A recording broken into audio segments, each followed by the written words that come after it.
Sa ilalim ng batas militar, ang kapangyarihan ay naging pagkakakitaan at sa gubat ng Samar, ang kita ay binuwis ng dugo. Northern Samar, 1981.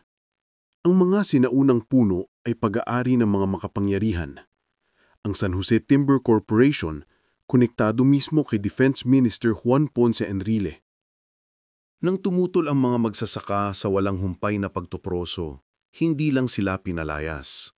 Hinarap nila ang pribadong hukbo ng kumpanya, ang armadong CHDF. Setyembre 15, 1981. Baryo Sagwod. Dumating ang mga gwardya, hindi rebelde. Pinaghilunay ang pamilya.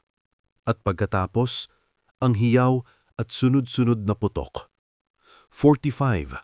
Lalaki, babae at bata ang minasaker.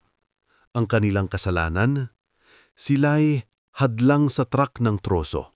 Natuloy ang pagtutroso, umagos ang salapi, pinrotektahan ng militar ang negosyo, ginamit ang kapangyarihan ng Estado para ipagtanggol ang iligal na pagtutroso na nag-iwan ng sugat sa kasaysayan.